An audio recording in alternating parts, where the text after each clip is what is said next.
একটা ছেলে একটা মেয়েকে অসম্ভব রকমের ভালোবাসতো, কিন্তু মেয়েটা এমন একটা কথা বলেছিল যে ছেলেটা আর সাহস পায়নি যোগাযোগ করতে। কি ছিল সেই কথা? এই গল্পটা পাঠিয়েছে নওগাঁ জেলার রানীনগর থানা থেকে শান্ত নামের একজন। আসসালামু আলাইকুম, আমি শান্ত। আজ আমি আমার ঠকে যাওয়ার গল্প আপনাদের মাঝে শেয়ার করতে এসেছি।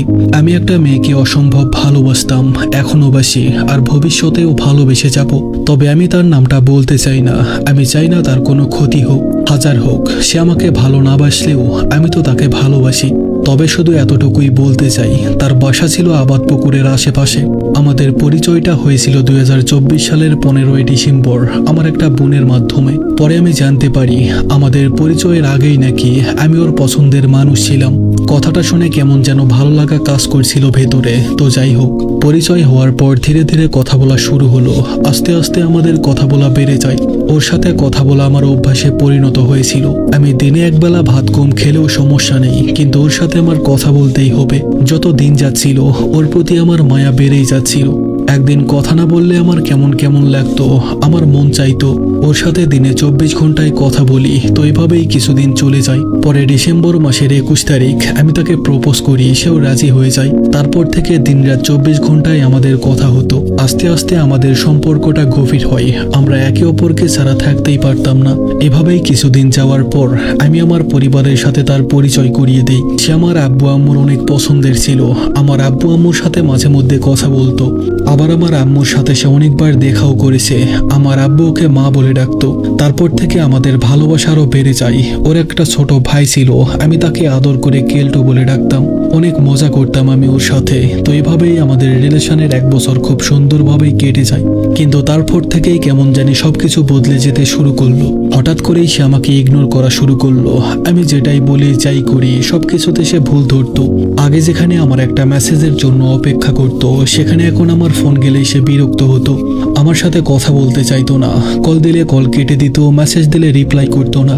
ধীরে ধীরে আমাদের কথা বলা কমে গেল, আর দূরত্ব বাড়তে লাগলো। সে আমাকে বলতো, তোকে আর আমার লাগবে না, তুই আমাকে আর ফোন দিবি না, তোকে আর আমার ভালো লাগে না।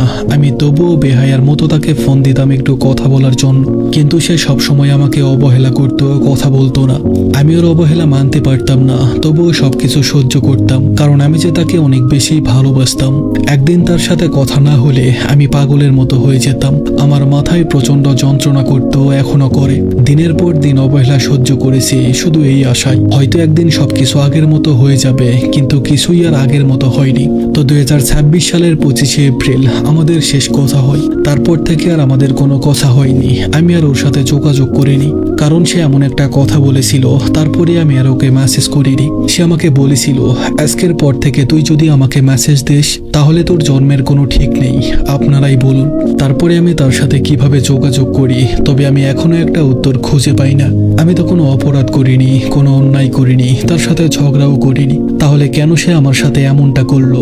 আমার সাথে এমনটা না করলেও তো পারতো। এই চোখে মানুষ সত্যিকারের ভালোবাসা পায় না, আর সে পেয়েও মূল্য দিল না। কত স্বপ্ন, কত ইচ্ছে, সেই ইচ্ছে করেই সবকিছু শেষ করে দিল। আমি তোমার উদ্দেশ্যে কিছু কথা বলতে চাই। জানি না এই কথাগুলো তোমার কাছে পৌঁছাবে কিনা। জানো, আজকাল তোমার কথা আমার খুব বেশি মনে পড়ে। মাঝে মাঝে রাতে আমার হুট করে ঘুম ভেঙে যায়, বুকের ভেতর ভীষণ যন্ত্রণা হয়। যখন মনে পড়ে তুমি আর আমার নেই, তখন বুকের ভেতরটা কেমন যেন ফাঁকা ফাঁকা লাগে। আমি জানি আমাদের আর কথা হবে না, অপেক্ষা করা হবে না তোমার একটা মেসেজের বা কলের। আমি জানি তুমি আর ফিরে আসবে না। তবুও এই কথাটা আমি আমার মনকে বুঝাইতে পারি না। মনে হয় চিৎকার করে বলি, কেন তুমি আমাকে ভালোবাসলে না?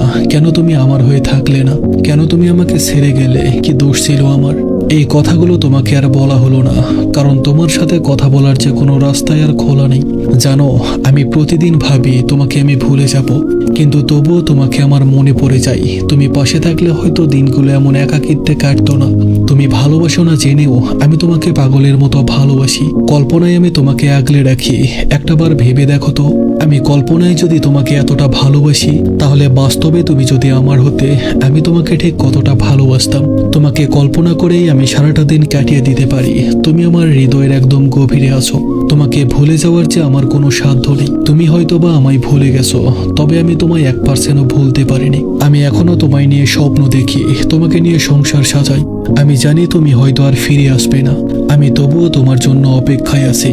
যদি তুমি ফিরে আসো, এই এক জীবনে আমার আর কিছু চাওয়ার থাকবে না। সবাইকে।